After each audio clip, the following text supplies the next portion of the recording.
Carbognani. I belong to the Italian chapter of the Mars Society, and I will show today a few of the things we are doing. But before doing that, let's step a bit back and look at some of the predictions that were made 200 years ago. So this is one of the predictions for what concern doing travel by train, for example, in the 18th century. So those are predictions made on the 20th century for what concern aviation, for example, and rockets. Let's look instead at the current century prediction, which people are saying, okay, things related to space travel, and I do believe that those kind of predictions really resemble very well each other, and you know better than me how those predictions were completely faulty or completely wrong. And I'm completely convinced that in 100 years from now there will be somebody laughing at the previous prediction as those one related to planetary exploration.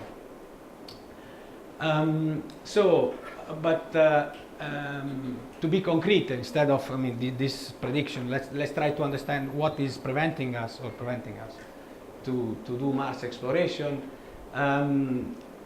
These are the so-called showstopper. In reality, from previous talk on this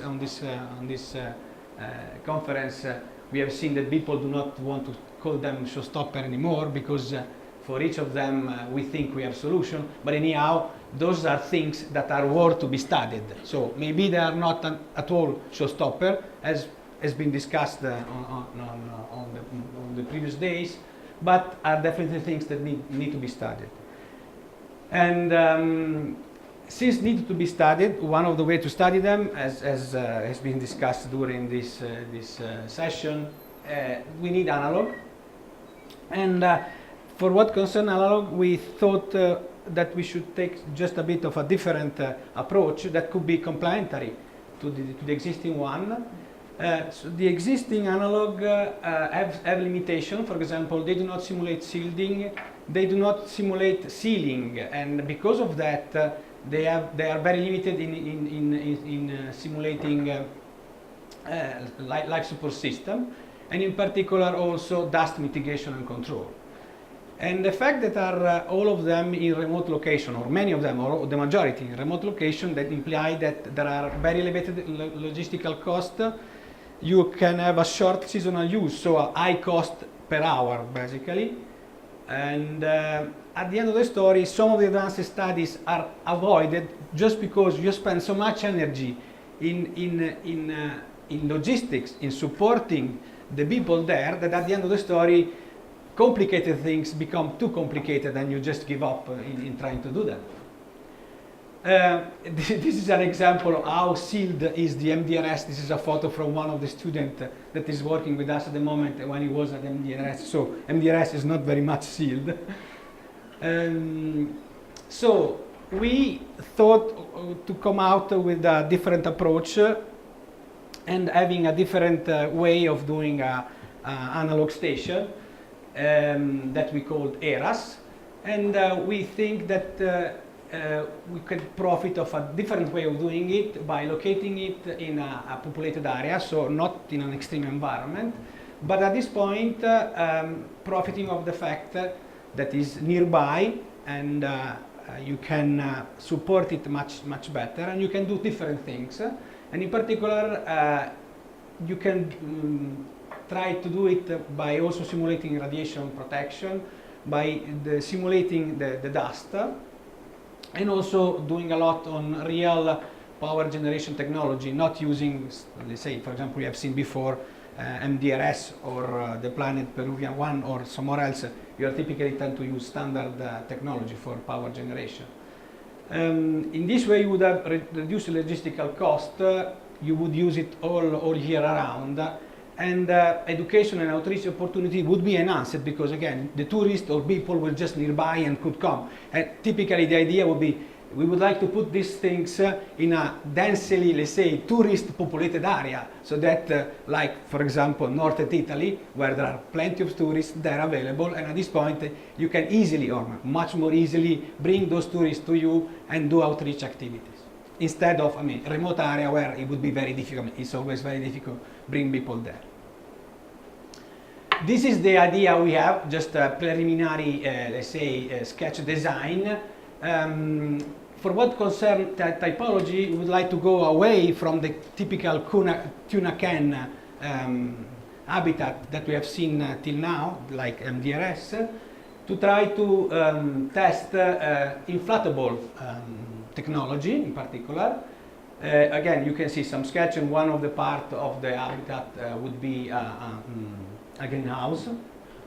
So, for what concerns the objective, we would like to, again, do a demo or a complete simulation of in-field inflatable technology.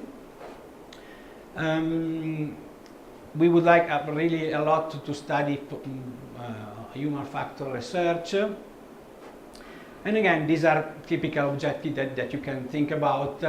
And one of the things that maybe it would be also a bit new is the fact that we would like to be a reference center for small and medium enterprise that are already in or would like to enter into the space technology. In this case, the fact that they prove and test the technology inside the habitat could become a facilitator for them to enter into the market. So this is also something we are pursuing. For what concerns inflatable, as I said before, we would like to demonstrate the technical feasibility of this new kind of habitat and also assess their long-term effectiveness, in particular for what concerns dust control with the specific airlock design. And for the different technology we would like to test is, again, during the convention you have seen how important is the life support system, and with this kind of, if you are really able to have a sealed or completely sealed station, then you could very well try to have a closed loop or semi-closed loop life support system. And also work at this point on technology for planetary protection. And one of the things we are focusing at the moment is the simulation of the command, control, and communication system. There you can really do a lot for this part. Again, these kind of things are much more done on a non-remote area than on a remote area. So again, we are always focusing and trying to say what best we can do with this different way of doing analog. And also power generation, as I was saying before. For what concerns EVA, we still think we can do some useful EVA on a limited, for sure, would be in a limited area. I'm talking about a big hangar, but again, you are in a limited area. But again, you could do EVA that you would not be able to do on a remote environment because, for example, one of the things we would like to do is simulate Martian dust. In which way you could do it? As we saw after, there is a Danish university that built Martian dust simulant. They would give it to us, and then you go in this hangar, you put it inside, and you create an artificial Mars dust storm, and you go out in this, again, limited environment, but in this case you could really do something that is not possible at the moment in I don't know, in the Atacama Desert or in the Utah Desert, because you don't have a simulant of the Mars dust. So, what is the status of the project?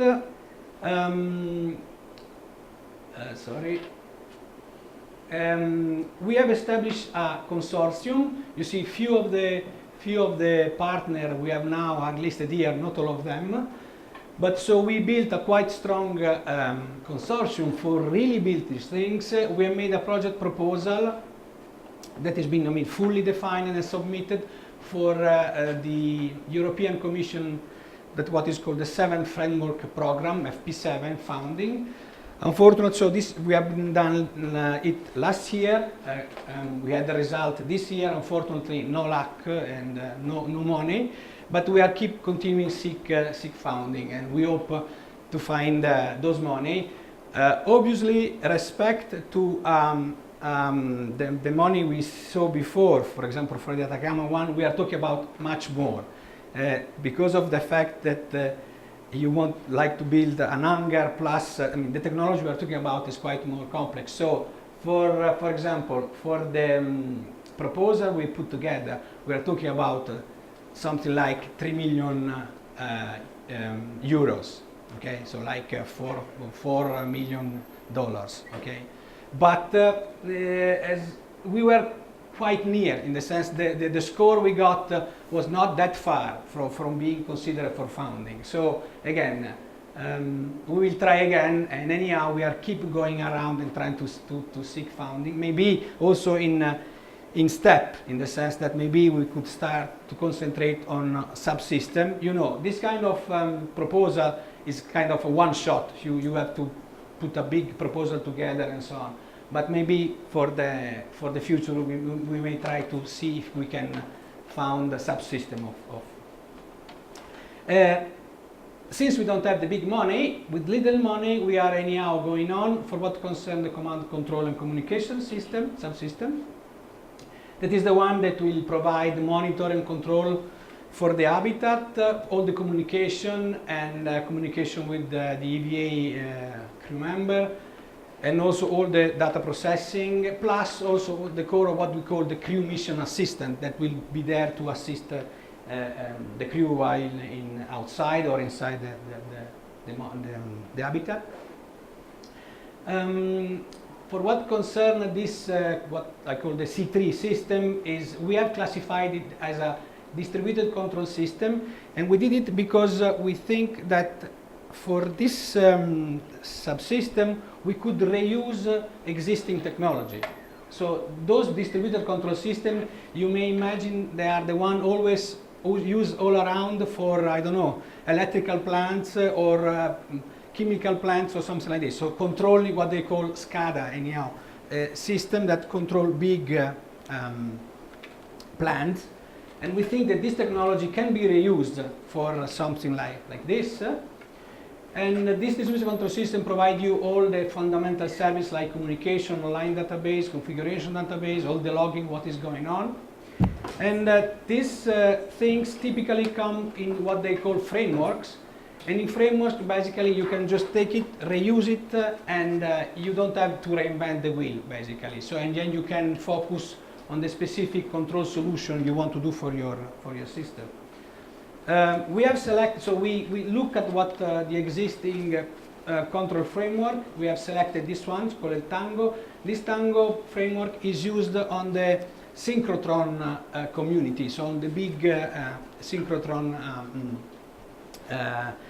facilities, and there are at least 10 or 15 projects around the world that are using this subsystem, and is used, well tested, and is working all around. So again, we would like to leverage on whatever has been already done here.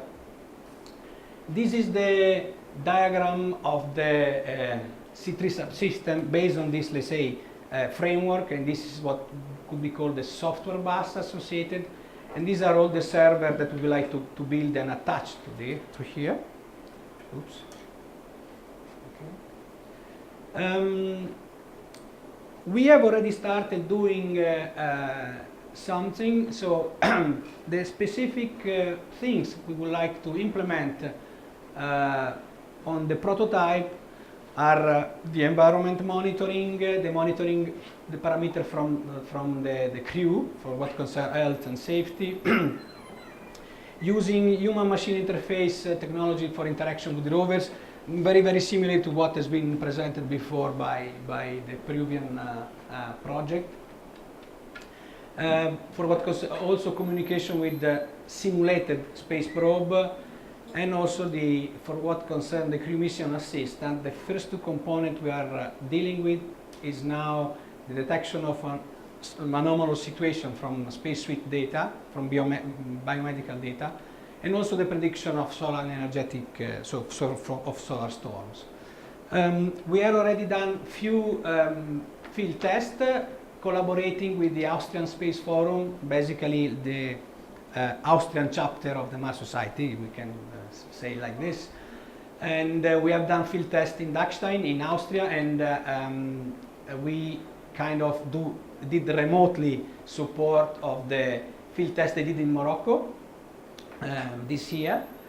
There we have tested the communication with their the space suite, the Audax, that has been also mentioned yesterday, I believe, and also the communication with this space, say, simulated space probe that is built by a university from the Hungarian.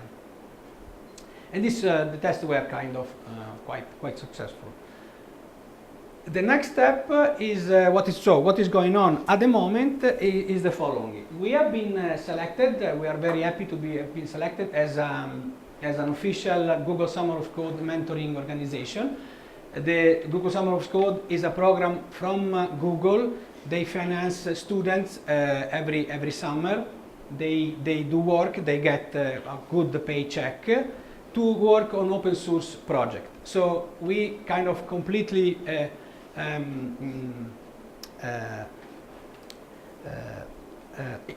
got the open source philosophy, and we basically think that some of the things we want to do are always should be available to everybody. So basically we are bringing forward those projects as open source projects. We have 4 students working with us, financed again from Google, each of them working on a different project. And now later we will see the specific project. We have done, let's say, we have put the foundation of the project in terms of the setup. We have a central repository for what concerns all the software that is also open and available to everybody. Everybody can go there and download the software that is being developed. We have put all the documentation on the web, building on the using latest technology for building documentation, and also we have defined the specific software engineering guideline for the project themselves. So the first project is dealing with the use of a neuro headset, the one that start to be available on the market at a reasonable price. So we have bought these kind of things. And with these kind of things, we hope or we believe that we could do useful things like try to use it for controlling a rover, for example. So our objective is being able to read the data that come from this device in real time and verify the visibility to use this kind of device for controlling a rover or a small robot. And also the other useful things will be detecting anomalies on the electroencephalogram signal. That would also be, basically you can consider it as a biometrics data, and then you can understand if there is something wrong with the astronaut, for example, that is wearing it at the moment. So there are a double use, one for control and one use for monitoring the health state of the astronaut. The data that are available are the device has 14 of those sensors, so there are 14 signals for what concern EEG sensor, plus also one signal at the level of gyroscope. So this is very similar to your smartphone in this sense. So we are working at the moment so we are already able to read the data from the device. Just one thing, the device comes from its own software suite in Windows. We are trying to develop different software on Linux, obviously, staying on the open source philosophy. And there is already a library that is doing the basic things, and we are building on top of this library. And again, one of the main targets is being able to take those EEG signal that can be considered brain waves or thought and transform them into commands for the rover, like move forward, turn left, turn right. Remember that these things are already, I mean, again, this device, as I said, comes with a software suite that allows already to you to do these things. You have to do a learning process, and this is what we like to replicate. so a learning process, and we went to the, in the literature there are already way of doing things, so we are trying to implement the software that does this, and this is, let's say, the complicated part of the job, but we think it's worth trying it. And again, one of the targets is also try to explore new way of using this EEG data. The second project is again similar to also what mentioned before, the use of the spoken language for controlling the rovers.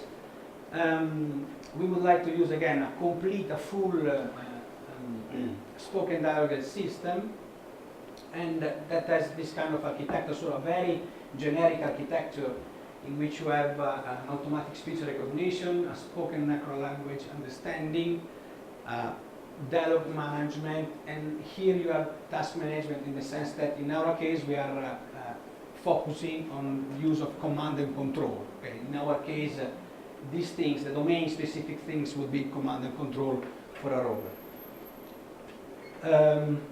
The challenges here are many because there are many existing, let's say, speech recognition systems, like the one you may have in your computer or in your smartphone, but instead complete, let's say,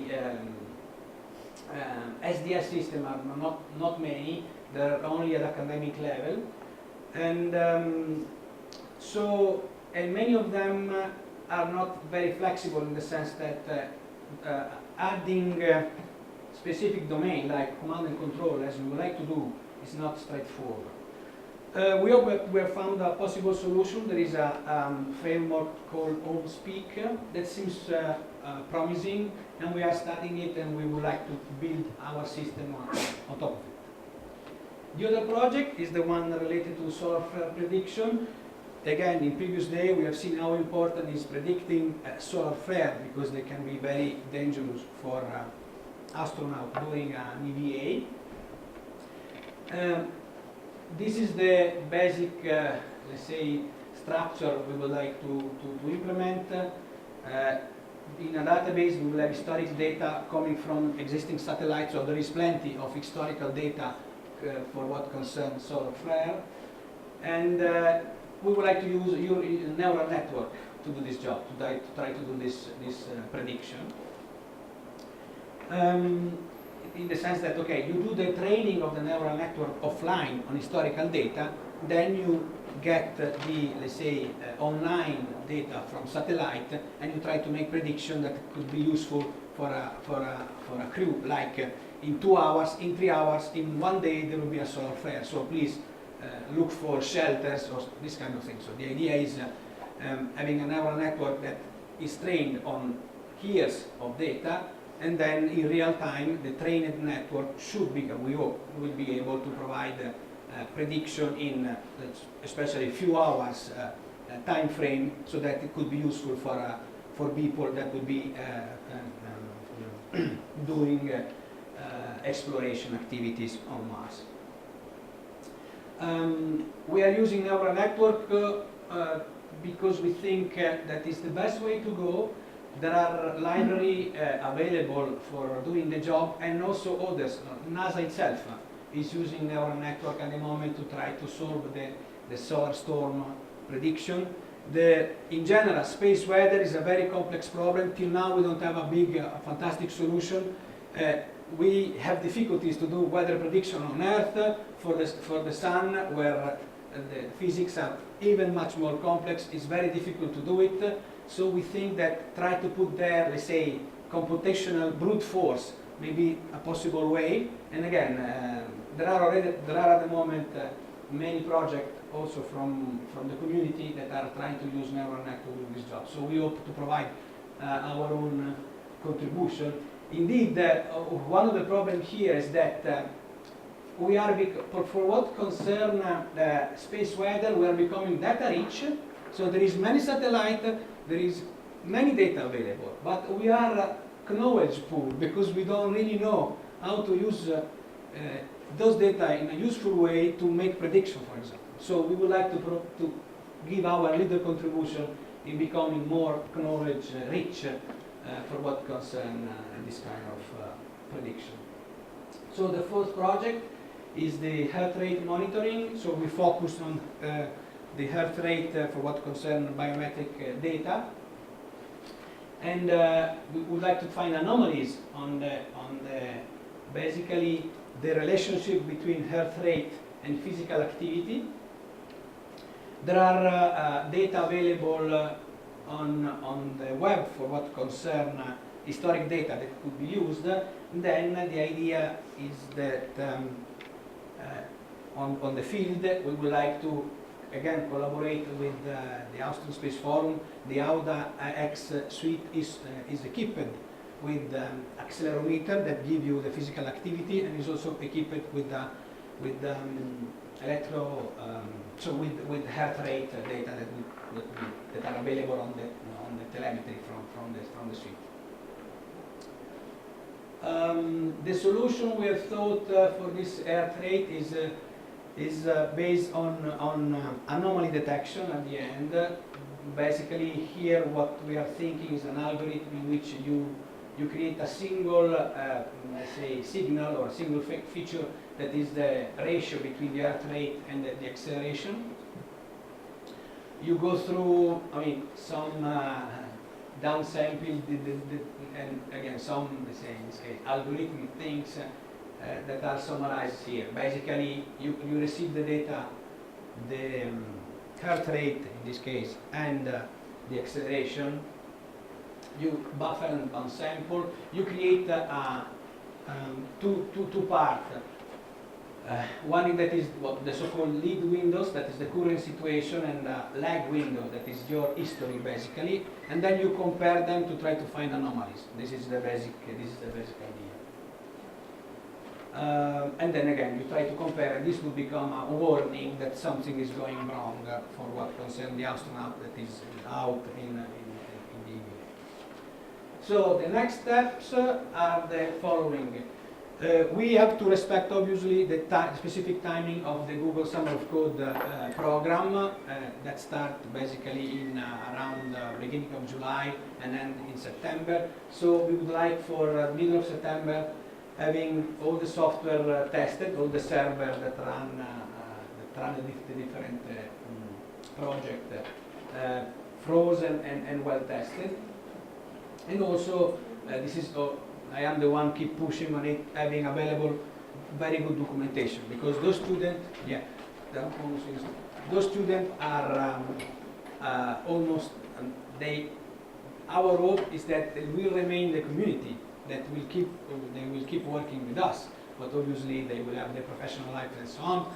So I'm the one keep pushing it for having a good documentation, so that all the students may take and bring forward the project on maybe next summer or during the year if we have the possibility. We will organize in October integration test in Bergamo, where we have our Italian Math Society premises. Maybe we already organized that there will be a centralized computer on which all these things will run. And the other important things is that we are already interacting with, again, the Austrian Space Forum for trying to organize field tests on AUDA X. And this implies also the definition of an optimal onboard computer, where in particular the neuro headset and the spoken language server will run. And what we are doing at the moment is, the Austrian Forum has given us very strong constraint for what concern the size, so the volume in which we can put an embedded computer, plus also in terms of power consumption. So what we are trying now is trying to use this tiny box that is, maybe some of you knows, is the Raspberry Pi. Is one of the most, let's say, known or widespread embedded computer. This is again one of the example of open source hardware. You can find all the let's say project and also the way of printing this circuit board on the web. You could do it on yourself. This is also why the cost is very low. This box costs around $40 or even less. And we are trying to squeeze everything for what concerns spoken language algorithm and the neural headset algorithm in this box. It seems that we may be able to do it. This is one of the activities, for example, personally I'm doing at the moment. So now all the things are, so one of the important things is that each of those students are spread all over the world. One is in Germany, one is in Finland, one is in India, and the other one is in the States. So all the things I had described until now are basically running now on their own laptop. And when we do testing, we will try to bring them on a centralized computer in Italy, and also try to run these things also on this tiny box. This is what I'm doing at the moment. I'm interacting with them to understand how much we can squeeze inside here, but it seems that we can, so maybe we will see a Raspberry on Mars. And that's all.